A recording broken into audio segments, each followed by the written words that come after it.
अखिल ब्रह्मांडमणि कोटि कैवल्यनाथ परमेश्वर परम ब्रह्म श्री जगन्नाथंकर पदार बिंदरे कोटि कोटि प्रणाम। भाव विनोदिया ठाकुर भक्त मानकर प्राण प्रिय ठाकुर भक्त मानकर हृदयर धन भक्त धन कृपा सिंधु जगतर नाथ कालिया शांत भक्त धन कृपा सिंधु भाव विनोदिया कृपा कर बारे नीलमणि दीनबंधु दुख देले दियो सुख देले दियो नाही गुहारी आउ रंगा अधरु हस झरु थाउ हस देखी दुख जाऊ।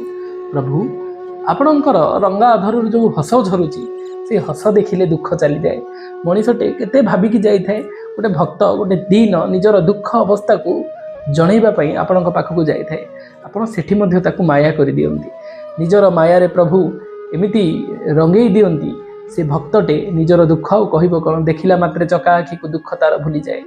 भक्त वत्सल हरि भावग्राही भाव को ग्रहण करने ठाकुर ओडिया जातिर गर्व ओडिया जातिर प्राण प्रिय ठाकुर भक्त मानकर हृदयर धन भक्त मानकर भाव ग्रहण करने सबु बेले आगुआ ही रही था ठाकुर चका आखि एते सुंदर रूप किए गढ़िला कौ जुगर कौ हाथ में गढ़ाई स्वयंभू ठाकुर आकु किए गढ़ स्वयंभू ठाकुर ये जो रूप जगन्नाथंकर ये रूपर कल्पना केमिति किए करि परिबो। गोटे मनीष जेतेबेले जगतर समस्त दियंकर हाथ अच्छी आखि अच्छी पापुली अच्छी कान अच्छी आम ठाकुरंकर किछि नाही अपूर्ण हेले मध्य पूर्ण असंपूर्ण हेले मध्य संपूर्ण भगवानंकर माया एमिति भक्तटे एते दूररु जाई थाए निजर टिके दुख कहवाकू एते दूररु जाई थाए निजर टिके भाव जनइब जगा को तार जीवन जंजाल समर्पण करने प्रभु देखंतु केते दुख दीन अवस्था मु अच्छी पतितटे दुखीटे जेतेबेले आपणक पाखक जाइए प्रभु ठिया हुए आपणकर चका आखिरे जेतेबेले आखि मिसी जाए तार आपण सेठी मध्य ताकू माया कर दियंती अरे माया रे प्रपीड़ित जीव आपणक पाखक जाइछे आपणक दुख जणैबाकू सेठी मध्य माया करदेबे आपण भूली जाए से चका आखि देखिदेला परे निजर दुख आउ कौन जनइब तार सबु योजना तार सबु परिकल्पना तार समस्त प्रकार भविष्यत आउ अतीतर दुख भविष्यतर कल्पना सबु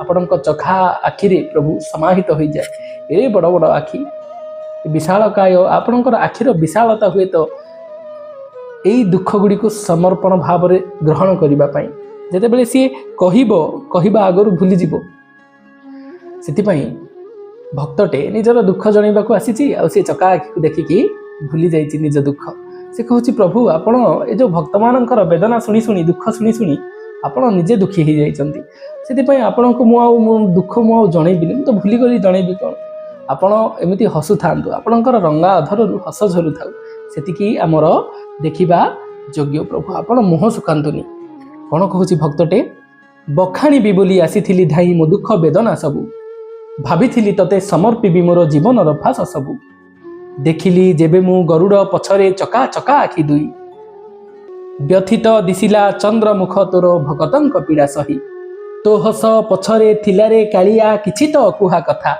सभे निजर गुहारी सुनांती के बुझे तो मन कथा। प्रभु आपणकर मन कथा पचारिबा भक्त मिलु नाहंती ये नाहंती आपणकू आपण केमिति अछंती पचारिबाकू सबु भक्त निजर वेदना निजर दुख निजर हृदयर भार आपणकू समर्पण करिकि चली जाती सेतिपई भक्त माने एमिति गोटे वर्ग रहिबा दरकार जे कि भगवान को जाइए पचारिबा ठाकुरे आपण केमिति अछंती ठीक ठाक चली आपणकर दिनचर्या केमिति आपणकर भाव रही केमिति आपणकर स्थिति रही भगवान को पचारिबा दरकार कहीं आमर प्राणप्रिय ठाकुर रत्न सिंहासन उपर बसिचंती केवल दुख बुझिबा भक्त मानकर नुह सी मनीष मानवीय लीला करती आमर शांति सेतिपई तांकू एमिति गोटे वर्ग रहिबा दरकार जे पचारिबो जे प्रभु आपण केमिति अछंती भाव रे बिकी हो जाती कालिया शांत भाव जी करिछि से ताकू केवल अभाव हुंतिनी भावग्राही सेतिपई तांकू कुहा जाए भावग्राही शांत भावग्राही ठाकुर मणिमा हमर भावग्राही मणिमा सेतिपई तांकू समर्पण भाव अत्यंत प्रिय कौन आउ कहबो भक्तटे तो हस पछरे थिलारे कालिया किछि तो कुहा कथा सभी निजर गुहारी कुहंती के बुझे तो मन कथा दुखी देखी तते भूली गली मोर दुखर वेदना सबू। प्रभु आपणकर मन सुखी जाइए आपन को दुखी देखिकी मु मोर वेदना भूली गली मु कौन कहबी ଆପଣ ନିଜେ ଦୁଃଖୀ ଅଛନ୍ତି, ଆପଣଙ୍କର ଦୁଃଖର କାରଣ କ'ଣ ବୋଲି ସେ ଭକ୍ତଟିଏ ପଚାରିଛି।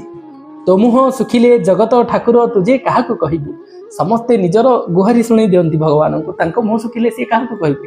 ସେଥିପାଇଁ କିଛି ଭକ୍ତ ତାଙ୍କ ଦୁଃଖ ପଚାରିବା ଦରକାର ଯାଇକି। ଲୋଡ଼ା ନାହିଁ ମତେ ଧନ ଜନ କିଛି, ଲୋଡ଼ା ନାହିଁ ହାତୀ ଛତି, ପ୍ରଭୁ କିଛି ଦରକାର ନାହିଁ, ଆଉ କ'ଣ ବା ଚାହିଁବୁ। ଆପଣଙ୍କର ଧାମରେ ଆପଣଙ୍କ ନିକଟବର୍ତ୍ତୀ ହେଇକି ଆମେ ଜନ୍ମ ହୋଇଛୁ, ଆପଣଙ୍କର ଦର୍ଶନ କରିବାର ସୁଲଭତା ଆମକୁ ବର୍ଷରେ ଥରେ ହଉ 2 ବର୍ଷରେ ଥରେ ହଉ ମିଳୁଛି। ଆପଣଙ୍କର ଏଇ ଯେଉଁ ନାଲିଆ ଆଧର ରଙ୍ଗ ହସ ମୁଖମଣ୍ଡଳର ଶୋଭା ଏତିକି ଦେଖିକି ଆମ ଜୀବନ ଚାଲିଯାଉ ପ୍ରଭୁ, ଆଉ କିଛି ଦରକାର ନାହିଁ ଆପଣଙ୍କଠୁ। ଲୋଡ଼ା ନାହିଁ ମତେ ଧନ ଜନ କିଛି, ଲୋଡ଼ା ନାହିଁ ହାତୀ ଛତି, ନାଲିଆ ଅଧର ଶୁଖିଗଲେ ତୋର ସହିକି ପାରିବ ଛାତି। ପ୍ରଭୁ ଆପଣଙ୍କର ଏଇ ହସ, ଆପଣଙ୍କର ଯେଉଁ ଗହଳି ଲଗେଇଛନ୍ତି, ଏ ଗହଳି ପାଇଁ ଆମେ ପରିତୃପ୍ତ। ଆମର ଓଡ଼ିଆ ଜାତି ଆପଣଙ୍କର ସ୍ଥିତି ପାଇଁ ଆମ ଓଡ଼ିଆ ଜାତି ଗର୍ବିତ। ଆପଣ ଅଛନ୍ତି ଏଠି, ଓଡ଼ିଆର ପରିଚୟ ଜଗନ୍ନାଥ, ଓଡ଼ିଆର ହୃଦୟ ଜଗନ୍ନାଥ, ସେଥିପାଇଁ ଆଉ କିଛି ଦରକାର ନାହିଁ। ଆପଣ ଅଛନ୍ତି ସେତିକି ଯଥେଷ୍ଟ। ଏହି ପ୍ରକାରର ଯେତେବେଳେ ଭାବ ଆମେ ଭଗବାନଙ୍କୁ ଜଣେଇବା, ସେ ଭାବକୁ ସେ ଗ୍ରହଣ କରନ୍ତି, ଭାବଗ୍ରାହୀ ଶାନ୍ତ। ସେଥିପାଇଁ ନିଜର ଭକ୍ତମାନେ ମଧ୍ୟ, ଭଗବାନ ଯେହେତୁ ଆମର ଅନନ୍ୟ, ତାଙ୍କ ଭକ୍ତମାନେ ମଧ୍ୟ ଅନନ୍ୟ, ଅନନ୍ୟତା ଭରା ଭକ୍ତ, ଅନନ୍ୟତା ଭରା ଭାବ, ଭକ୍ତମାନଙ୍କ ସହିତ ବିଭିନ୍ନ ପ୍ରକାର ଲୀଳା କରିଥାନ୍ତି। ଏମିତି ଗୋଟେ ଅନନ୍ୟ ଭକ୍ତ ଚରିତ ଦେଖିବା ମଣିଆ ଦାସ।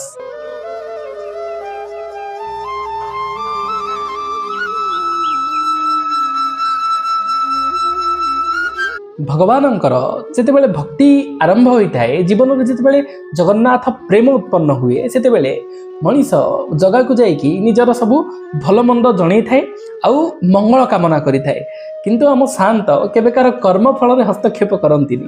ସିଏ ନିଜର ଯେଉଁ ଭକ୍ତକୁ ନିଜ ପାଖକୁ ଆଣିବାକୁ ଚାହାନ୍ତି, ସିଏ ତା କର୍ମ ଫଳରେ କେବେ ହସ୍ତକ୍ଷେପ କରିବେନି। ପୂର୍ବଜନ୍ମର କୃତ, ପୂର୍ବଜନ୍ମର ପାପ ପୁଣ୍ୟ ଅନୁସାରେ ମଣିଷର ଏ ଜନ୍ମର କର୍ମ ସବୁ, ଭୋଗ ସବୁ ସଜାଡ଼ା ଯାଇଥି, ଯେ ଯାହା କରିଥିବ ତାହା ଭୋଗିବ। କର୍ମଫଳରେ ଜଗା ହସ୍ତକ୍ଷେପ କରେନି କେବେ। ସେଥିପାଇଁ ଭକ୍ତଟେ ମଣିଆ ଦାସ ନାମରେ ଯେଉଁ ଭକ୍ତ ଥିଲେ, ଶ୍ରୀ ପୁରୁଷୋତ୍ତମ କ୍ଷେତ୍ରରେ ଆଖପାଖ ଅଞ୍ଚଳରେ ତାଙ୍କର ଘର ଥିଲା। ସେ ନିଜ କୁଟୁମ୍ବ ଘେନି ଚଳୁଥିଲେ। ଭଗବାନଙ୍କର ନିର୍ଣ୍ଣୟ ମଧ୍ୟ ଅଦ୍ଭୁତ। ପୂର୍ବଜନ୍ମର କୃତ ଅନୁସାରେ ତାଙ୍କର କୁଟୁମ୍ବ ଯାକ ଧୀରେ ଧୀରେ ମରିଗଲେ। କିଏ ମଧ୍ୟ ଆଉ ରହିଲେନି, ଏକା ରହିଲେ ମଣିଆ ଦାସ। ଭଗବାନଙ୍କର ଭକ୍ତିରେ ଦୈନ୍ୟତା ସହିତ ବୈରାଗ୍ୟ ଉତ୍ପନ୍ନ ହୁଏ। ନିଜର ଯେଉଁ ଭକ୍ତକୁ ସିଏ ନିଜ ଆଡ଼େ ଟାଣିବାକୁ ଚାହାନ୍ତି, ତା ମନରେ ସେ ବୈରାଗ୍ୟ ଜନ୍ମ ଦେବେ। ସଂସାର ମିଥ୍ୟା ଲାଗିବ। ଧୀରେ ଧୀରେ ଜଗତର ଅସତ୍ୟତା, ଆମେ ଯାହାକୁ ଭଲ ପାଉଛୁ, ଯେଉଁ ମିଥ୍ୟା ସଂସାରକୁ ଆମେ ଏତେ ଆକର୍ଷଣର ସହିତ ସାଉଁଟିକି ରଖିବାକୁ ଚାହୁଁଛୁ, ତାର ଅସତ୍ୟତା ଭଗବାନ ଧୀରେ ଧୀରେ ଖୋଲିଦେବେ। ଜଗନ୍ନାଥଙ୍କର ପ୍ରେମରେ, କୃଷ୍ଣଙ୍କର ପ୍ରେମରେ ଇଏ ଗୋଟେ ଅଦ୍ଭୁତ ଜିନିଷ।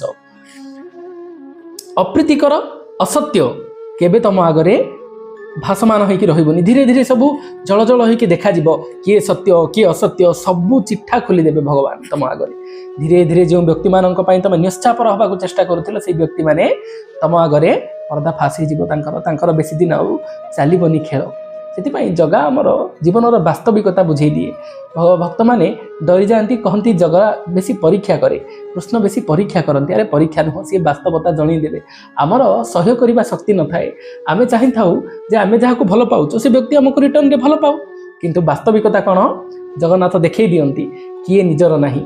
ମୃତ୍ୟୁ ସମୟ ହେଉଛି ସବୁଠୁ ଇମ୍ପୋର୍ଟାଣ୍ଟ ସମୟ। ମୃତ୍ୟୁ ସମୟ ଯେତେବେଳେ ଉପନୀତ ହେଉଛି, ମଣିଷର ସବୁ ପ୍ରକାରର ମାୟା ମୋହ ତୁଟିବା ସମୟ। କିନ୍ତୁ ଆମେ ସେଇ କିଛି ସମୟ ପାଇଁ ମାୟାର ପ୍ରଦର୍ଶନ ଦେଖିକି ଭୁଲି ଯାଉ। ମୃତ୍ୟୁ ସମୟରେ କ'ଣ ହୁଏ, ଯେତେ ଜୀବନ ସାରା ଝାଳ ବୋହିକି ଗୋଟେ ପରିବାରକୁ ଜଣେ ପୋଷିଲା, ଜୀବନ ସାରା ସିଏ ନିଜ ପରିବାର ପାଇଁ ନିଜର ସମ୍ପୂର୍ଣ୍ଣ ସମର୍ପଣ ଯୋଗାଇ ଦେଇଛି। ତାପରେ ପରବର୍ତ୍ତୀ ସମୟରେ ଯେତେବେଳେ ମୃତ୍ୟୁ ହୋଇଯାଉଛି, କ'ଣ କରାଯାଏ? ମଢ଼ଟା ପଡ଼ିଥିବ ଘରେ, ସାହି ଲୋକ କହିବେ ଯଥାଶୀଘ୍ର ମଢ଼କୁ ନେଇଯାଅ। ଘର ଲୋକ ମଧ୍ୟ ମାନେ ବ୍ୟସ୍ତ ହୋଇଯିବେ, କେମିତି ଶୀଘ୍ର ମଢ଼ଟେ ଯାଇକି, ଶବଟେ ଯାଇକି ପୋଡ଼ାଯିବ। ଶବଟା ପୋଡ଼ିଲା ନା ନାହିଁ ପ୍ରଥମେ କିଏ ପଚାରେ? ନିଜର ଆଖପାଖ ଲୋକ।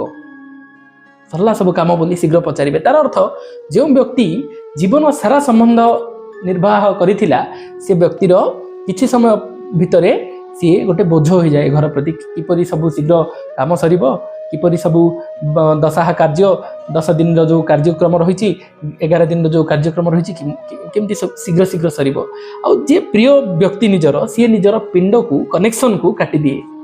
ନିଜର ଯେଉଁ ସବୁଠୁ ମଜା କଥା ହେଉଛି, ଭଗବାନ एमिति माया रचना करिसंती जो व्यक्ति पाए से संपूर्ण निजर जीवन को बलि दे देछि से व्यक्ति माने तार गोटे अस्थिटे रखिथिबे ताकू मध्य जीवन सारा बुलेबाकू केबे गंगा नै नथिबे अस्थि पकेबाकू किंतु गंगा नेबे याठू विष्णुंकर प्रबलता मायार आउ कोठ निदर्शन कोठ उदाहरण आमे पाइबा जीवन सारा से व्यक्ति बंचिथिला बेले केबे बुलेबाकू नै नथिबे ताकू गंगा गया मृत्यु समय तार अस्थि को निया जिवो काहेकि ना से आउ चांस न रहू चली जाऊ सी आमर कौन कनेक्शन न रहू सी मोक्ष पाऊ कौन पाउछ आमठू रिश्ता कटि जाऊ बाकी ये हूँ भगवान प्रबल मायार उदाहरण भगवान निज प्रिय भक्त सहित माया रूपी संसार को काटि दियंती मायार संबंध जोटी थी जोठी अति प्रियता भगवान को छाड़ी अन्य कोठी प्रियता भगवान सह्य करती से काटिदेवे ताकू परिवार जन मृत्यु हो गला मणिया दास एका रहिले तांकर वैराग्य जन्म है ये हूँ वैराग्य भगवान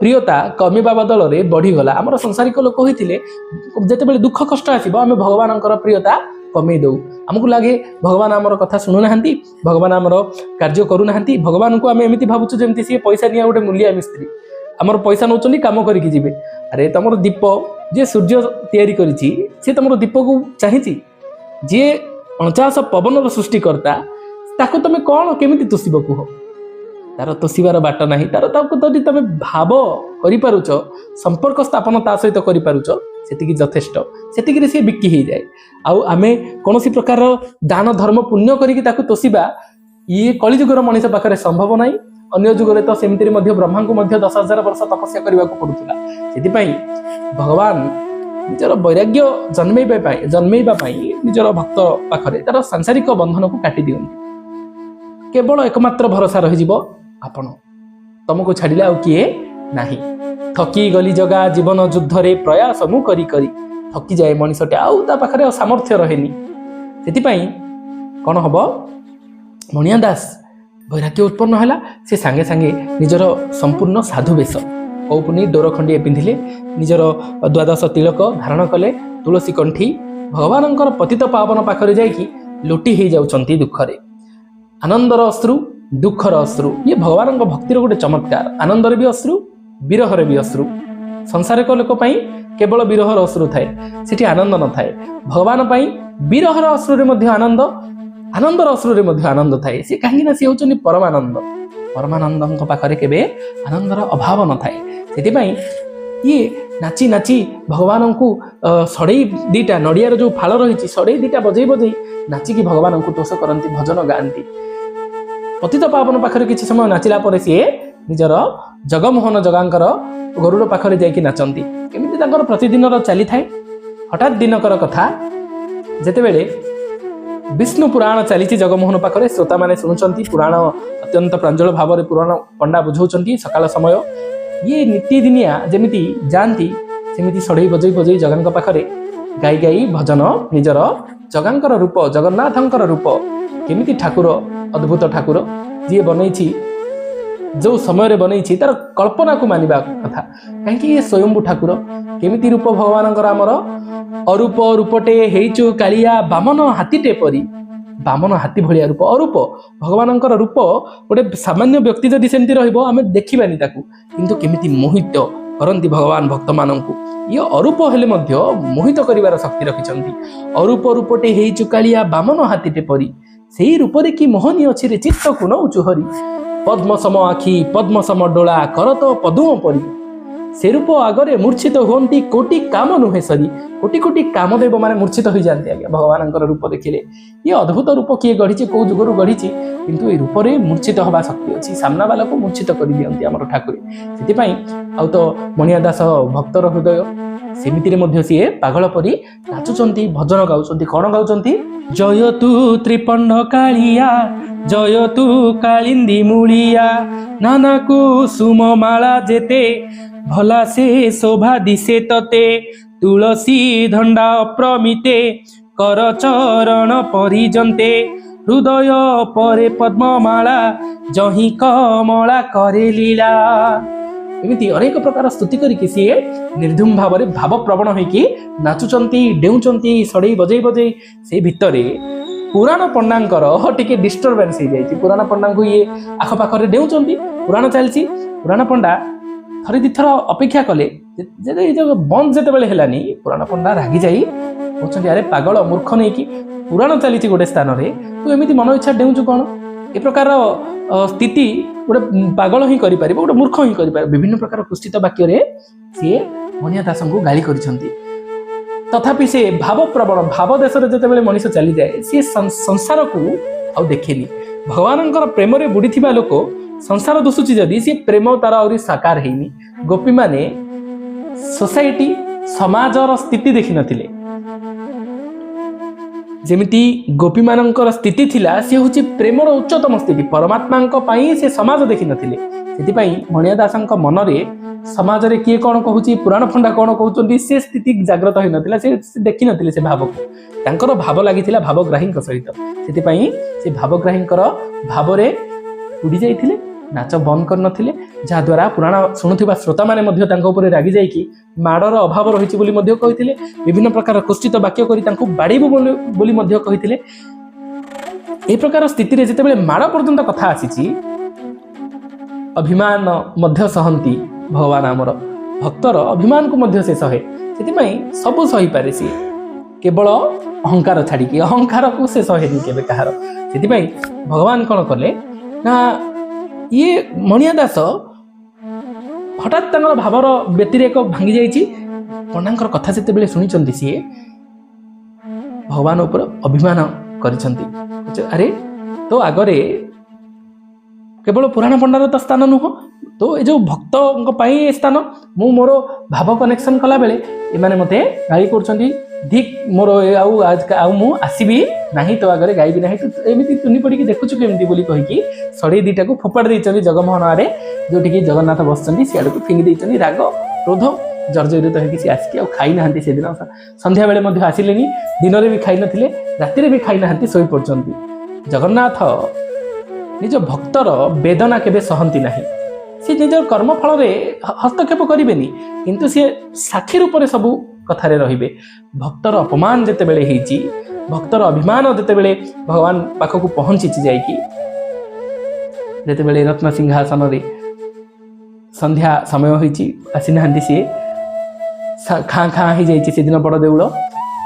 ପହଡ଼ ନୀତି ଯେତେବେଳେ ସମାପ୍ତ ହୋଇଛି, ଜଗନ୍ନାଥ ନିଜେ ରତ୍ନ ସିଂହାସନ ତ୍ୟାଗ କରି ଭଗବାନ ସିଧା ରଜାଙ୍କର ସ୍ୱପ୍ନରେ ଆଦେଶ ରଜାଙ୍କୁ କ'ଣ, ଆରେ ତୋର ସନ୍ତାନ ମାନେ ଅଛନ୍ତି ତୋ ପାଖକୁ ଆସୁଛନ୍ତି, ଯେତେବେଳେ ଛୋଟ ପିଲାଟେ ଗେଲେଇ ଗେଲେଇ କହୁଛି ସେ ମାରି ଦେଉଛି ତତେ, ତୁ କ'ଣ ତାକୁ ଶ୍ରଦ୍ଧା ହଉନୁ, ଗେଲ କରୁନୁ? ଠିକ୍ ସେମିତି ଭକ୍ତମାନେ ହେଉଛନ୍ତି ମୋର ପୁତ୍ର ସଦୃଶ। ସେମାନେ ଯଦି, ସେ ଜଗମୋହନ କାହିଁକି ହେଇଛି? ପୁରାଣ ଶୁଣିବାକୁ। ମୁଁ ବିଷ୍ଣୁ, ମୋ ପୁରାଣ ମୋତେ ଶୁଣିବା ଦରକାର ନାହିଁ। ଶ୍ରୋତାମାନେ ଯଦି ଶୁଣିବେ, ଲକ୍ଷ୍ମୀଙ୍କର ଜଗମୋହନ ପାଖରେ କାଲିଠୁ ପୁରାଣ ହେବ। ମୋର ମଣିଆ ଦାସକୁ ଅପମାନ କରାଯାଇଛି, ସେ ଆସିନି, ସେଥିପାଇଁ ମୁଁ ମୋର ମଣୋହି ମଧ୍ୟ, ମୋ ଯେଉଁ ରନ୍ଧନ ଖାଦ୍ୟ ମୁଁ ଆଜି ଗ୍ରହଣ କରିନି। ତୋ ରାଜ୍ୟରେ ଭଲ ମନ୍ଦ ତୁ ଉପଯୁକ୍ତ ଭାବେ ବୁଝୁନୁ। କାଲି ସକାଳ ଭିତରେ ସେ ଯଦି ଆସିବନି, ମୁଁ ଭୋଗ ଗ୍ରହଣ କରିବି ନାହିଁ। ଦେଖ କେମିତି ଭଗବାନଙ୍କର ପ୍ରେମ ନିଜ ଭକ୍ତ ପ୍ରତି। ଆରେ ତମେ କ'ଣ ତାକୁ ଭଲ ପାଇବ? ସିଏ ପ୍ରେମ ସାଗର, ପ୍ରେମ ସିନ୍ଧୁ, କରୁଣା ବାରିଧି। ସିଏ ଭଲ ପାଏ ଭକ୍ତମାନଙ୍କୁ। ଯେଉଁ ପର୍ଯ୍ୟନ୍ତ ଆମ ଜଗାର କୃପା ହେଇନି ତା ବିଷୟରେ କିଏ ଭାବି ପାରିବନି। ଯେଉଁ ପର୍ଯ୍ୟନ୍ତ ସିଏ ହାତ ଧରିନି ତା ରାସ୍ତାରେ କିଏ ଚାଲିପାରିବନି। ଯେଉଁ ପର୍ଯ୍ୟନ୍ତ ସିଏ ନିଜେ କୃପା ବର୍ଷା କରିନି ସେ ପର୍ଯ୍ୟନ୍ତ ତାର ଭାବର ଉମଙ୍ଗ, ମନ ଭିତରେ ଭାବର ସ୍ରୋତ ଜନ୍ମ ହିଁ ନେଇପାରିବନି। ସେଥିପାଇଁ ଜଗାର ଇଚ୍ଛା ଅନୁସାରେ ଆମେ ଜଗାର ଆଡ଼େ ଭାବିଥାଉ, ତାର ଇଚ୍ଛା ଅନୁସାରେ ଆମେ ତାକୁ ଟିକେ ଭଲ ପାଉ। ଟିକେ ବି ଜୀବନରେ ଯଦି ଜଗନ୍ନାଥ କୃଷ୍ଣ ଯଦି ଭଲ ଲାଗନ୍ତି, ଇଏ ହେଉଛି ପ୍ରମାଣ ଯେ ସିଏ ତମକୁ ଭଲ ପାଆନ୍ତି। ନହେଲେ ଦେଖ ସଂସାରରେ କେମିତି କେମିତି ବ୍ୟକ୍ତି ଅଛନ୍ତି, ଯେଉଁଠି ଭଗବାନ ସମ୍ଭାଷଣ କରନ୍ତି ଭକ୍ତଙ୍କ ସହିତ, ସେଇ ସୋସାଇଟିରେ ଏମିତି ଲୋକ ଅଛନ୍ତି ଯେଉଁମାନଙ୍କର ସନ୍ଦେହ ଭଗବାନ ଅଛନ୍ତି କି ନାହିଁ। ମାନେ ଭଗବାନଙ୍କର ଇଏ ହେଉଛି ପ୍ରବଳ ମାୟା।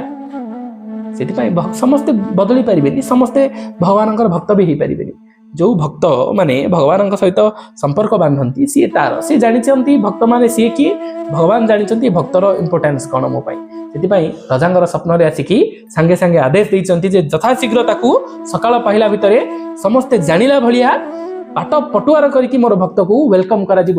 ଯେମିତି ସମସ୍ତଙ୍କ ଆଗରେ ମୋ ଭକ୍ତକୁ ନିନ୍ଦା କରାହେଇଥିଲା, ସେମିତି ମୋ ଭକ୍ତକୁ ସେମିତି ୱେଲକମ୍ କରାହେବ।